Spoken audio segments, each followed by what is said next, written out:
Hi, thank you guys all for coming today. We're going to be talking to these other youth to learn more about how their activism works in their communities.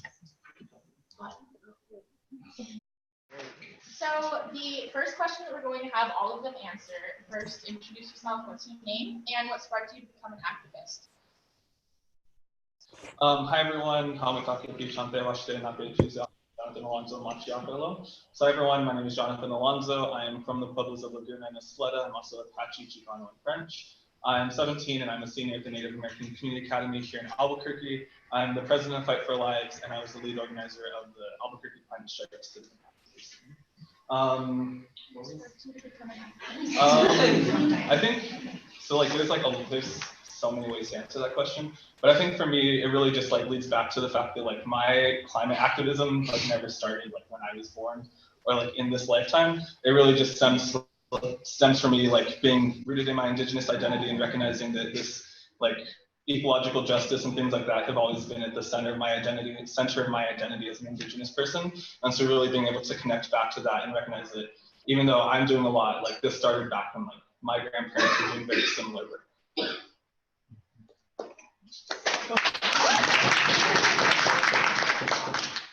I'm Tabitha Hirsch. I'm 17 years old, and I don't remember the first time that I was just inspired to be an activist, but I just remember that since I was little, I've always clung on to the problems that I've noticed in the world and tried to think of ways I can be a part of the solution. And so since then, I've been helping to do my part in climate change, which has really hit me personally. And right now I'm working on a bill for carbon pricing in New Mexico. And I'm just really honored to be here with everyone else here. So.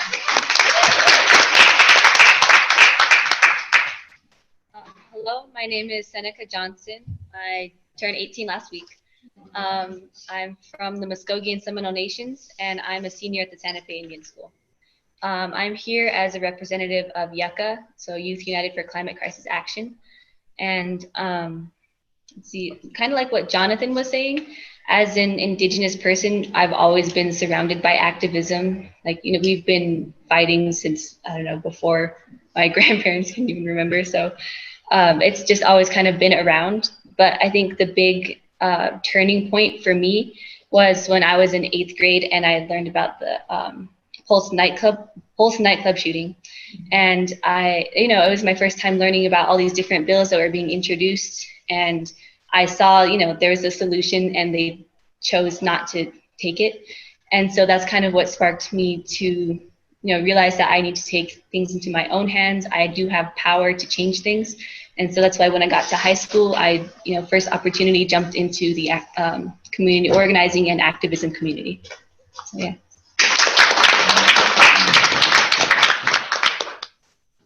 Hi, I'm Artemisio Romero Carver. I'm 17, that's right, and I go to the New Mexico School of the Arts as a junior. I'm here as a representative of Yucca, Youth United for Climate Crisis Action. I'm a steering committee member there, and we're the group that organized the climate strike on September 20th at the New Mexico State Capitol, among many other events. In terms of what inspires me to activism, several years ago my aunt died, and on her deathbed she said, "I love my people," but even more theatric way than I just did. And I think that what I'm trying to do with my work around climate change and general activism work is protect my people from what I perceive to be the greatest threat against us.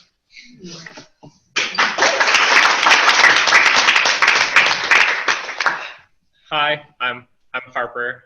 I'm a UNM student representing the Sunrise Movement today. What sparked me to be an activist? I don't know, just looking around and seeing how there are so many structural issues with our society really started making me think like, okay, well, how can you actually start bringing those down, and really that starts with the grassroots movement, with the movement of young people, of us. So yeah, That's why I fight.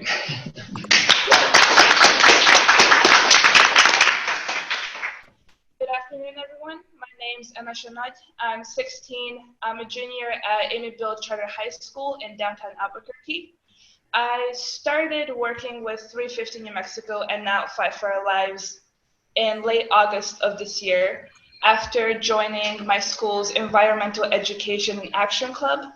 We attended some events by Congresswoman Deb Haaland, and we got really inspired on how we can help our community, since I do go to a very civic-minded school. Since then, I've become one of the core organizers of the September 20th strike and the future actions that we have going on.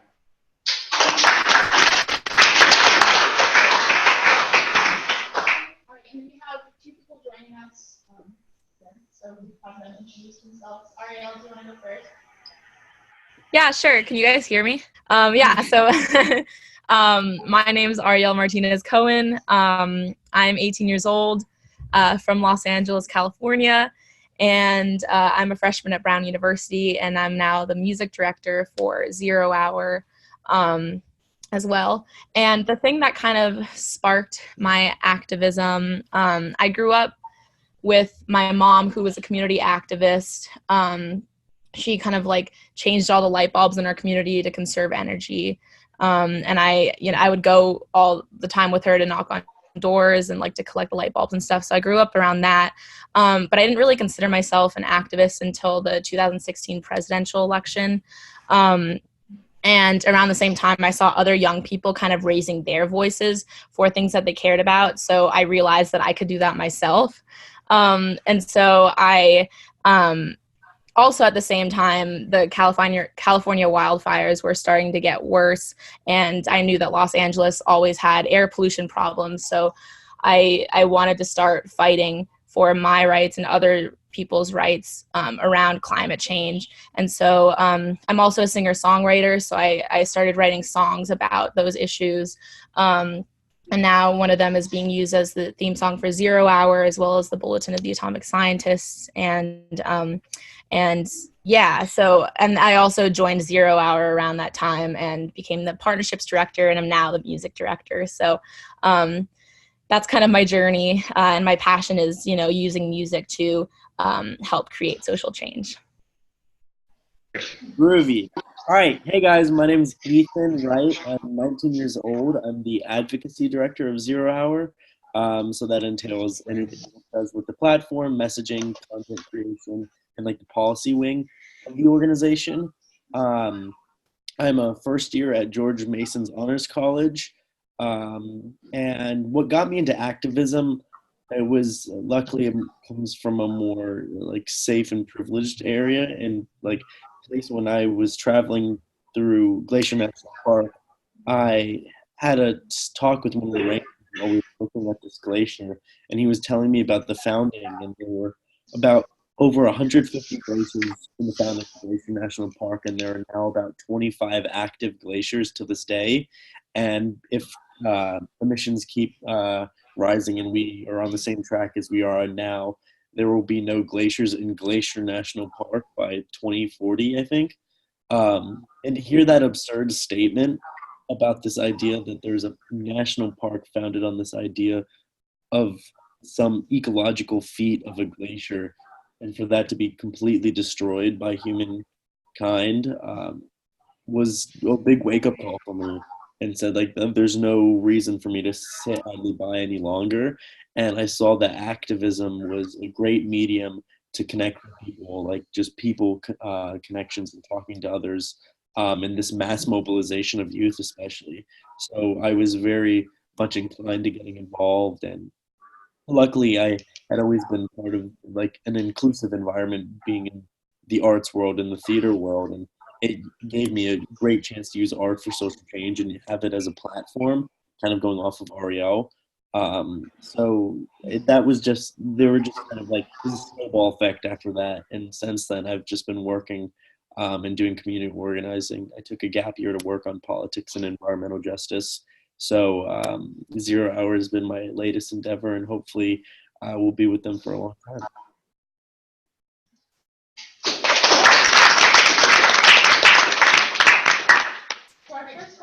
is, what is it like to be a student and an activist? And this is going to be answered by Jonathan and Seneca, Harper, and Arielle.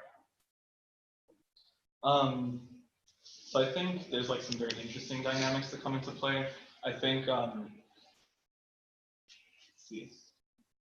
It's really interesting to me because we see how just about every social movement in the history of mankind, almost all of them were started by students or youth of some sort. So it's kind of, I think it's a power that kind of like we hold collectively as students because it's our future and people need to like really acknowledge that like we're the ones with the most at stake here. And so that's why we're so passionate about this issue. And at the same time, it's also kind of like limiting. And I think this is probably what a lot of people go into, but I know personally my grades have suffered for the work that I do because unfortunately, although I would argue it's just as impactful, if not more like educational, the work that I do outside of the classroom. They just don't recognize that. I don't receive any type of credit or anything. My attendance is horrible.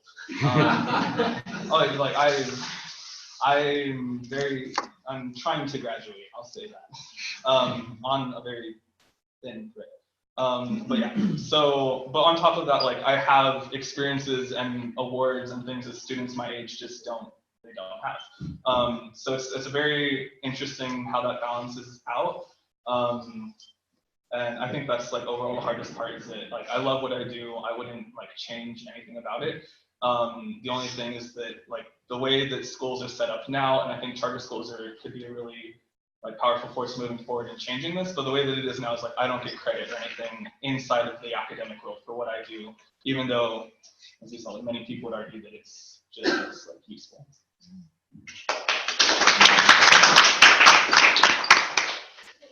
What is it like to be a student and an activist? Sort of like what Jonathan was saying, overall, it's very difficult, at least in my experience, just because, I don't know, a lot of my time after school or sometimes during school goes to, you know, like the planning, attending different events, like, you know, just to be here today, I skipped the last 2 classes of the day. So, like he said, we don't get credit for this. And so I guess a lot of the hours that goes into, you know, the planning of these movements, which are really important to our generation, I don't know, like that's all time that's very important, but that's also time that's not going towards homework, towards college applications and scholarships. And, you know, as a person who, I tend to overexert myself, so I'm joining a million different clubs, I have jobs and everything. And so it's made it very difficult to balance everything all at the same time. But, you know, it's definitely worth it because of the, I guess, the sense of purpose and the empowerment it's given me. So like in school, when it's helped me learn to be a little bit more critical of the things that I'm being taught and the way that they're being taught. And that helps translate to outside of the classroom as well. And it's also helped me realize, you know, our power as students and as young people, because like what Jonathan was saying, a lot of, you know, revolutions and movements happen because of young people, yet in the classroom it never feels like we have a place to, you know, make that happen. And so I'd say my work as an activist has really helped me understand that I do have power and that I should be using it.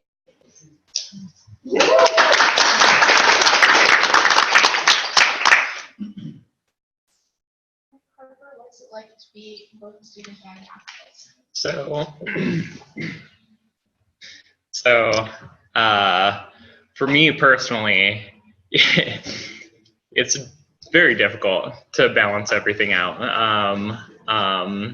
You've got your job, you've got your school, you've got, you know, your friends. Where do you fit activism in? You know, where do you fit sleep in? You know, you've got to fit all of these things in somehow. And yeah, activism is something that is so important to me personally that like I have to give it time.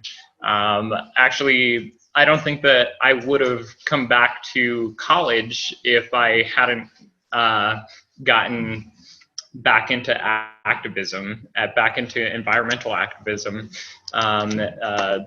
just because I really didn't see a point to going back into the system, but it's a system that really works now that I'm in college and learning about the things that are happening to the environment, things that I'm actually really interested in. It's so fulfilling in order to get to that point of understanding what's actually going on out there. And I'm learning every single day. So yeah, being a student and an activist, it's really fulfilling, but it's also a lot of work.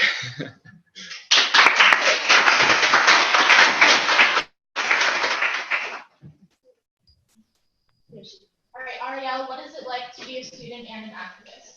Yeah. Can you guys hear me? Just want to make sure. Okay. Yeah, so I'll definitely mirror what everyone else was kind of saying. It is incredibly hard. I think a lot of adults have the option of getting paid for the activism that they do through organizations like Sierra Club and 350 and stuff like that. But for a student, it's hard because we do need to balance work and then school. And then, because activism is so needed, we feel, we have to balance that as well. For example, last year at 0 Hour, we were planning the youth climate. Oh man. You can't hear anything anymore? No, we lost you for a second. We lost you at example. So. Okay, I got you. All right. Yeah. So you're back. So, for example. Yeah, so at 0 Hour, we planned the Youth Climate Summit last summer, and we were working throughout the school year, and we had 5 to 6 calls a day and hundreds of emails and stuff like that. So stuff like that is just incredibly hard. And a lot of times, at least in high school, college I feel like is a lot different, but for this panel, I'll just talk about my high school experience. I felt like, especially at the end, I was learning a lot of stuff that wasn't really applicable, I felt, to the real world and to the activism that I was doing. But a lot of times I did learn a lot, even more, I would say, from the activism work that I was doing than in high school. So, it would have been cool to get credit for that or something. And I think because charter schools have more freedom, that might be something that we were able to do. But yeah, it was definitely a struggle. I wouldn't change anything about it, but it was hard.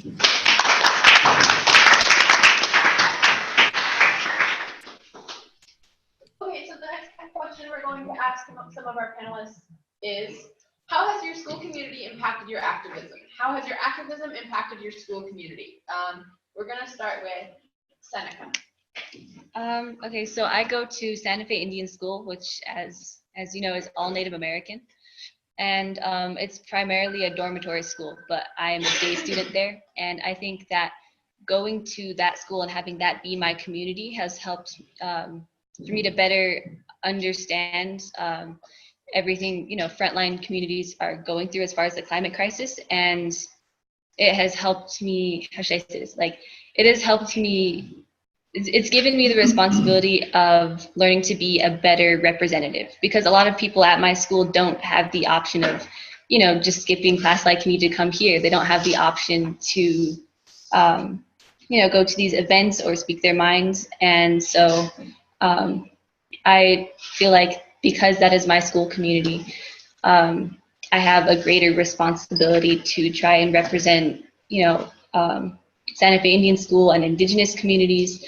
And yeah, I feel like it's just kind of try and make me a more centered and focused person around that. And then what was the second part? I'm sorry. How has your activism impacted your school community? Okay. So it's the opposite. I think my activism has impacted my school community by showing that there's a lot of direct action that students can take part in. And by, I guess, helping to change the administration so that it allows students to do that. Because right now, if a student just walks off campus without being checked out by their parent, it's like suspension. So I've helped to introduce a lot more of ways that students can get involved and make activism, a more regular, and like the climate crisis specifically, a lot more of a regular conversation to have at school. Yeah, and something really interesting that actually happened to me last week is that the middle school at my school has to do a hero project, and they identified activism as one of their core values that they wanted their heroes to, focus on. And so they asked me to come in and talk to them about what activism is, what it looks like in our community, what it might look like at our school, and also what Yucca does and what direct action looks like. So just, I guess getting students more involved and letting them know there's like plenty of ways that we can make our voices be heard. Yeah.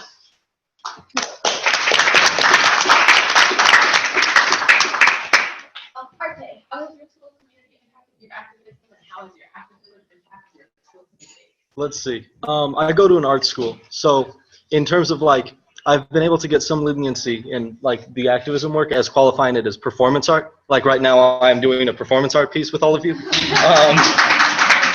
so that's the way that it can kind of happen. But I think there is, as been mentioned before, kind of a resistance that does start to grow, right? I need to qualify everything kind of within that range, but not all things can be solved by art shows, sadly. And there's limits to that.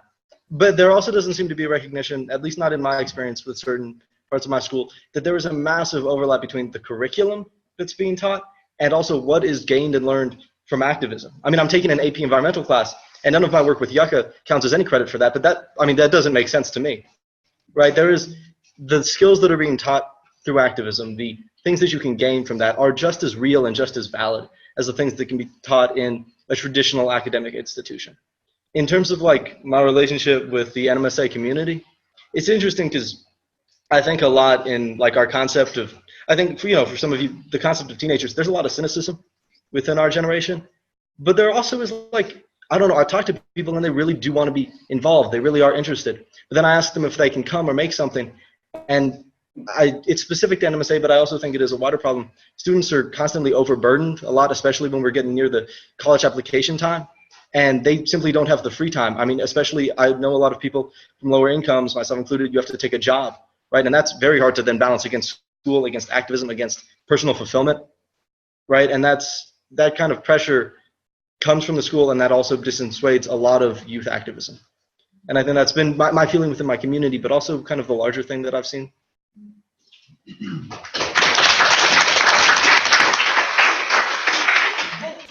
the last person to answer this question. How has your school community impacted your activism, and how has your activism impacted your school community? Yeah, so I grew up in Northern Virginia, and there's quite a large population of undocumented students at the first high school that I went to.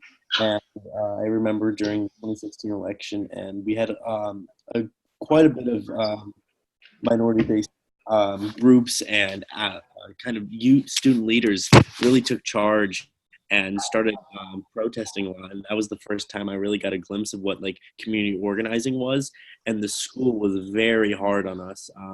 They're very much a very strict traditional learning environment school that was very against any vocal opposition to the establishment. And I think that only lit a fire under our butts even more to get involved and really make a rise and make noise, because we saw that things were changing when we were doing something. So I would say sometimes the negative energy kind of influenced us to do more and get more involved. And I feel we can't definitely ride off that negative energy forever. We need that positive reinforcement. But I think it's kind of fight or flight. You either wake up and really get involved, or it kind of immobilizes you. And luckily there was a large number of people that really did mobilize. And then I guess, how has my activism impacted my school community? Looking at this, at my old school, there was still a large portion of the school that was very the political efficacy was non-existent. And since then, since I have graduated and, you know, become more of a community activist and national activist with Zero Hour, I've been just getting DMs from people that I used to know that are like, you know, I'm really, you know, proud of all the things that you're doing. And like, I'm actually going to go out and vote. Like I would get texts saying like, hey, I registered to vote. Like, are you proud? And, you know, it's just little things like that. Like it's kind of a, you know, half joke, but just to see that, like, you know, bugging people on social media and just like constant organizing really does get those people who are, you know, just completely out of the loop politically, or just like, and just staying up on the news, like just having some form of engagement change in them, is a win in my book. And definitely like, this is exactly what we need, is like, having these, you know, small local organizers just making like small impacts on people, because, you know, it turns a ripple into a river really quick. So yeah.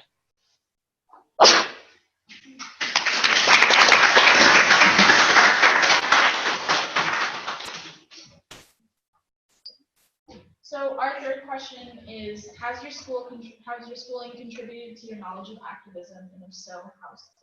If so, how so? So Arte. Oh, contributed to my knowledge of activism. So that's interesting. I think that like there have been certain classes I took, an economics class, a government class, that were educational in that way and helped me understand like the wider history I was working in. But I also think like schools are arguably one of the most important parts of a functioning society. But they also are institutions, and as institutions can be susceptible to a lot of the problems that comes with being an institution, especially the racism or the prioritizing of the institution over the person. And I recently, last year, I took a world history class, and I think the first like activism that I did, you know, as Ethan kind of mentioned, like the things that happen in your school can inflame you to action too. One of the first, it's not really activism, but more just long-term arguing. I had a history teacher who was teaching around the colonization of the Americas and refused to use the word genocide in the description of what happened to Native peoples. I found that upsetting and disagreed, at which point I took it to my principal, who took me to the vice principal, who took me to the principal, who took me to the vice principal. And after a long time, I ended up getting one final meeting where they made it clear that they wouldn't do anything about it. And then a little while after, they did threaten to suspend me. So, I mean, then I brought up the USDA Non-Discrimination Act, and I threatened to file a federal suit, and there was a whole thing. But so they ended up not suspending me, and that teacher is gone. And that was one of the first things.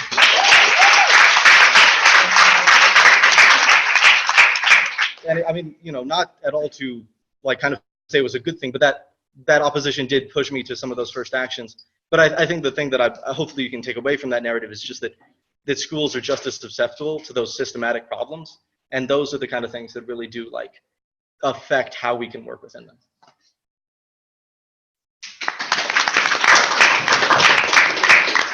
So Emma Shea, same question. Has your school contributed to your knowledge of activism, and if so, how so? So I go to Newbill Charter High School, which is in downtown Albuquerque. And the good thing, actually the best thing about that school is we are so community focused and so civil learning based that our entire humanities, which is our English and history program, is completely activism based. So our entire sophomore year is spent learning about all of the biggest actions that happen in the United States as case studies. So we start with slavery abolition. We start with the civil rights movement. We learn about Vietnam, about anti-war protests, and we have an entire quarter of just women's rights learning. Same thing with our freshman year. We do a lot of, that's our New Mexican history, but we also studied the Holocaust. This year, we're focusing on religion and world history. So in a couple weeks, we're going to start studying the South African apartheid. And I think my sophomore year especially, that's when we really started diving into how a person, a single individual, can start a movement. We looked at the Chicano movement for a couple weeks, and that's what started me and the rest of my friends who eventually created the Environmental Education and Action Program to stand up and say, we are an activist-based school. Why are we not actually going out and protesting? Why are we not making actual change? And since then, all of our science teachers, all of our humanities teachers have been extremely supportive in what we do. Just recently, we had a conversation, actually it was like 2 hours ago, we had a conversation with the director of our service learning. So we have required a community service every month that you have to do. You have to go out in the community and help in one way or another. So December 6th is the next international climate protest. And we convinced our school to count this protest as volunteer service. So we will be taking, I want to say about 4 advisories with the bus up to this action and getting our school actually involved.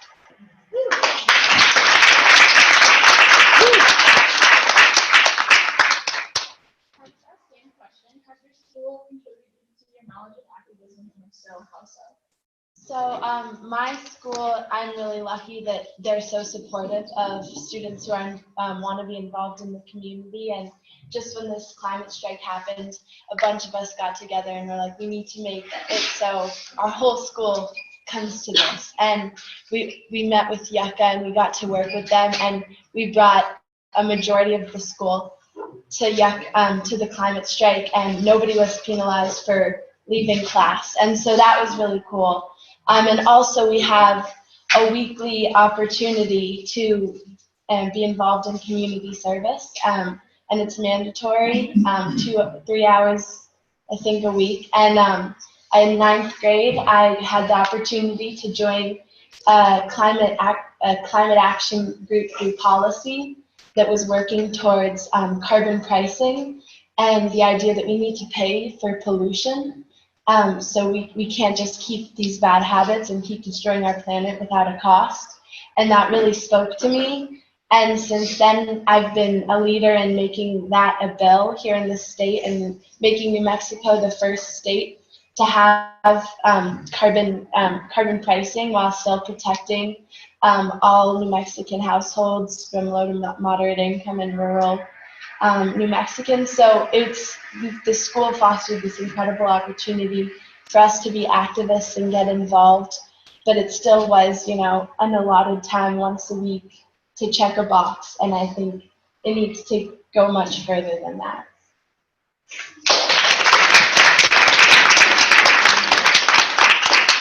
So Bruce and I actually have to go because we're going to a meeting to plan the December 6th. So we're going to have Violet take over reading the questions. Thank you all for having us.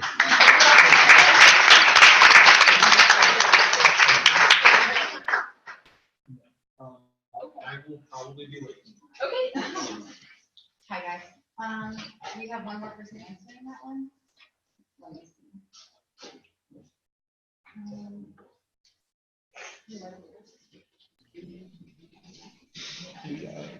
Okay, hi everybody. I'm Violet. I work for CPIC. I helped organize this, so I'm super excited. So we're just gonna get to the last question, which is, does your school encourage and support your role in activism? We're gonna start with Seneca for that one. For the most part, my school is very supportive of activism. I don't know. So for example, for the September 20th climate strike, I was able to work with my principal, Ms. Faith Rosetta, and administrative worker, Bridget Love. And so we got our entire high school to be able to walk to the climate strike and participate. And so it was really cool to see that. And then afterwards, they had classroom discussions about what our demands were and how we think that they can be implemented in school, in like our school. However, sometimes, like I mentioned, my school is a dormitory school, and so they're very strict with a lot of things. And so it's like, yes, be an activist as long as you also follow the rules. And so it's a little like iffy sometimes, but overall they're very supportive, and our principal is working really hard to try and change the rules so that we have like a little more leeway as far as, activism and letting students lead. So yeah. And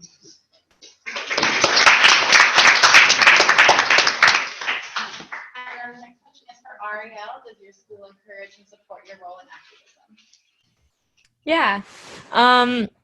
So I would say my school definitely did support me in some forms of activism. I was able to work with the administration to plan a school walkout and a school strike, which is pretty cool.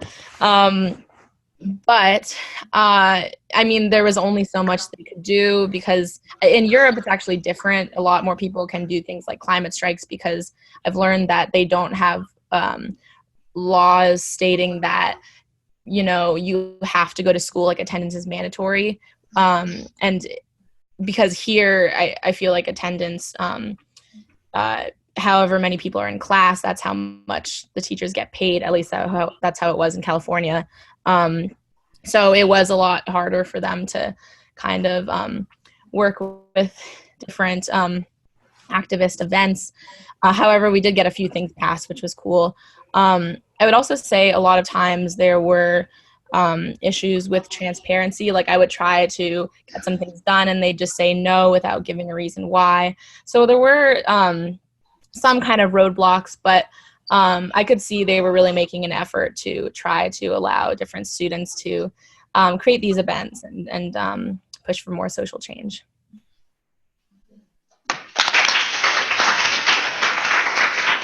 Great, and last question is going to go first to Jonathan. What support would you like to see for activism in your school and your school community? So I think this is something that like we've all been talking about up here today. The bottom line being like I've learned, and like I'll just say I've learned way more in my 4 years of community organizing than I have in 4 years of high school. There's just things that I've learned that you couldn't learn from sitting in a classroom from 9 to 4.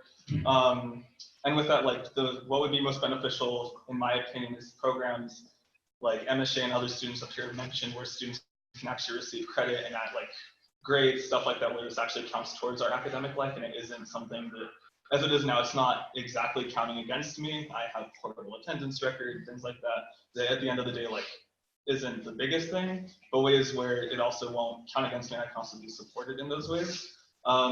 Which I think there is kind of that already there, especially in charter schools. Like with my school, we have ecological justice every Friday, so we don't even have normal classes on Fridays. We do different things like social justice, just various classes that students can take. And like with the last strike on September 20th, our school also announced that like no students would be penalized for going. So different things like that are small steps, but I think that being that students or schools have such a large role in our communities, I think that they should step up to the plate and like do a lot more when it comes to supporting organizing.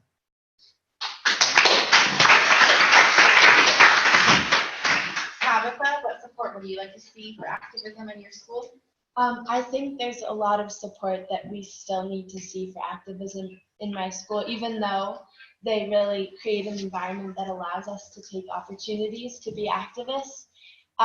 Any action that happens is because the students bring it to administration and they demand that they see change, but we have to do all that work, and as many students here have talked about, it's really hard to balance between being a student and an activist, and we shouldn't have to be making these choices at such a young age. We should be worrying about going to school and getting the best education, but instead we have to be worried for our future and for the future generations that are coming.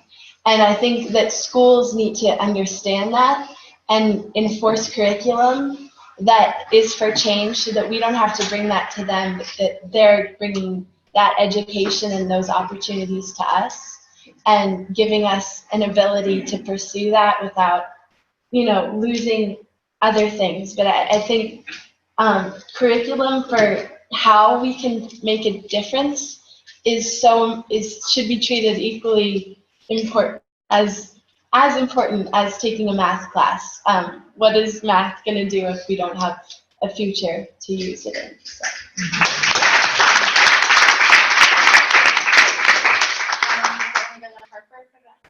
What support would you like to see for activism in your school?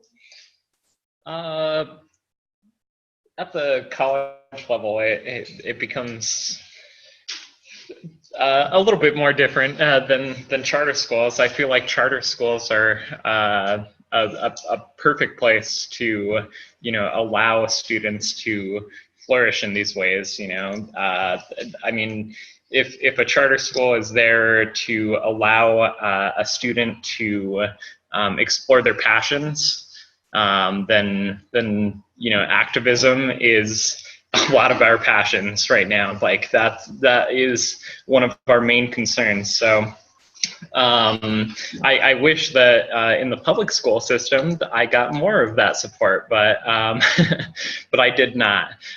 So being in college now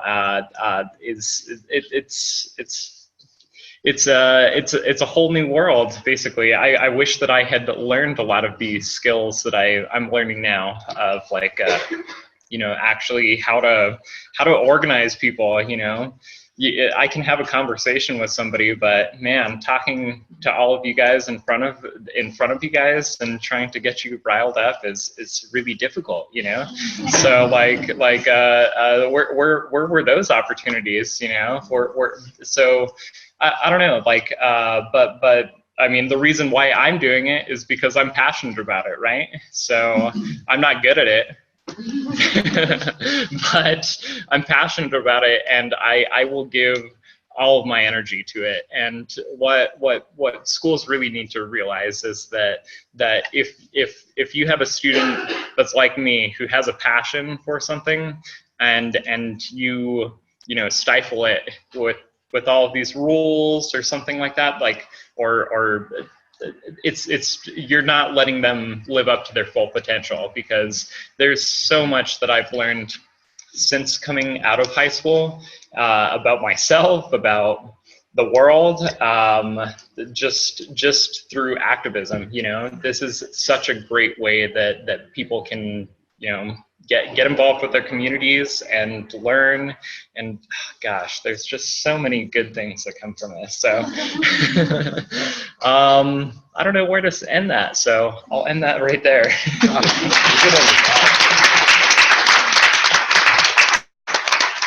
right, that question next goes to Ethan. What support would you like to see in your school? Can you all hear me? Yes. Groovy. Okay, so I first of all agree with everything everyone else has said. One of the first things that I've seen is one thing that I had was in this past years, I had some really great teachers that were very accommodating and let me skip classes and let me have some extended periods for certain projects and things because of the organizing and activism I was doing. So first of all, just the leniency and the understanding from the school community to see that we are, engaged citizens that want to get involved in site change, and it's just as valuable as learning your multiplication tables or something of that nature.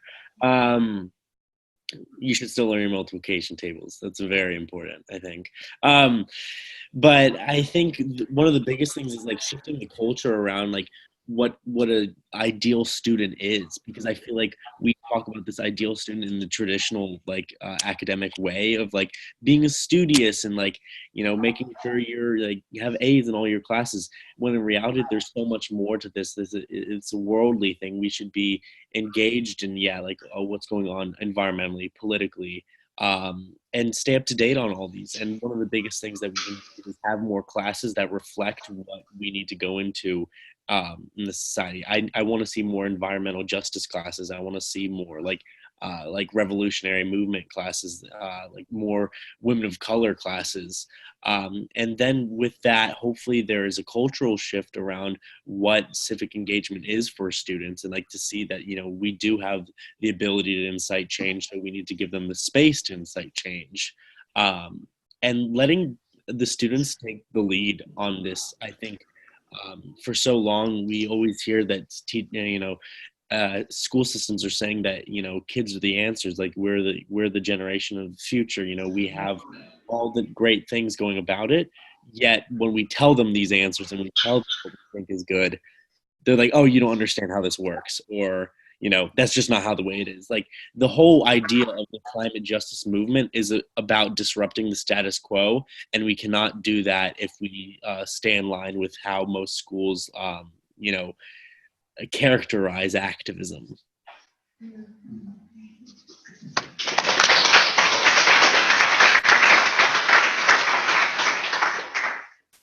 right, I'm gonna send that to Amisha to finish it off. So I think, like all of us have said before, actually integrating climate activism into the curriculum is the best thing you can do for all of us, because that means we are getting credit for it. That means we are getting exposure to it. We are being taught about how to safely and properly be activists.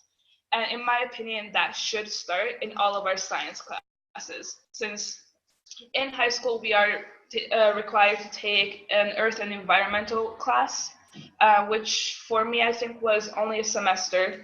But even that would be enough just to get enough people moving to where we can build broader programs in our communities and in our schools that will inspire this change. So getting all of our teachers properly educated on climate change, on climate activism, getting the administration properly educated, because that has been a very big problem at our school, that while the teachers are completely supportive, our administration has these certain blocks to where we can't do a proper walkout.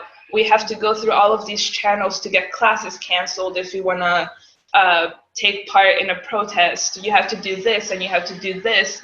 And it draws out the process for so long that half of the people are no longer interested, because it just lost all of that power. It lost all of the buildup.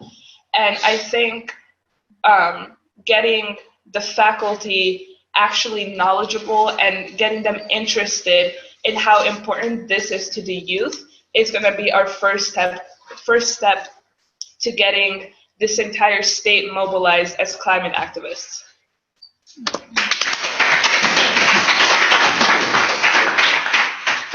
All right, so I'm about to step back and let the students do one more thing. What I just wanted to say, in the conference app for this session, there's a PDF we uploaded that has a bunch of resources for teaching about climate change or implementing some of the things that we've been talking about today.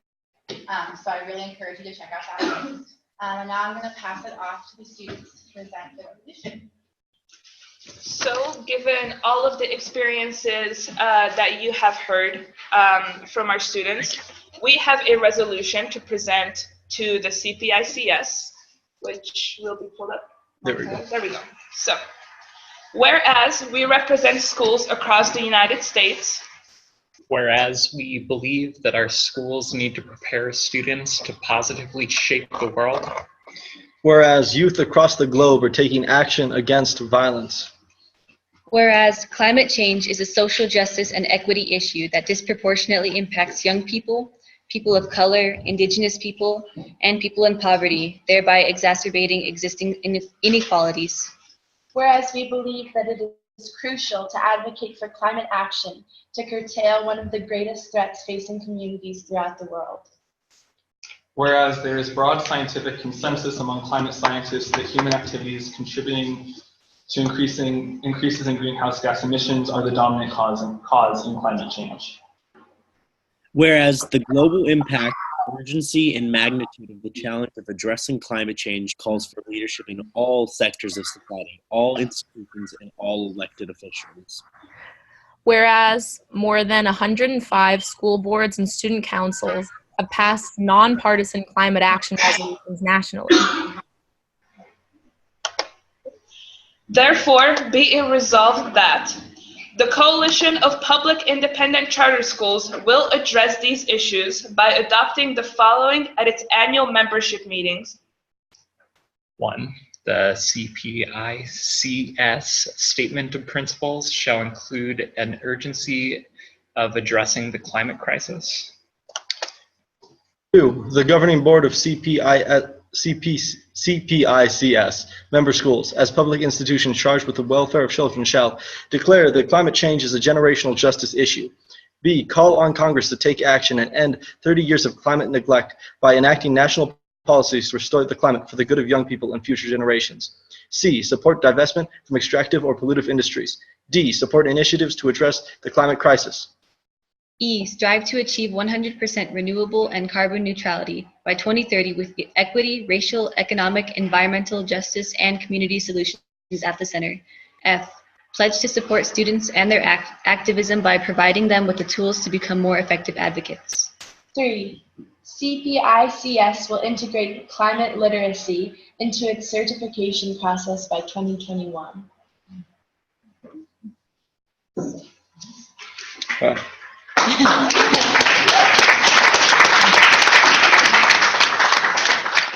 So if you want to vote on that resolution, you got to join us as a member and come to our membership meeting tomorrow when we can vote. Thank Please you do. all again. That was amazing.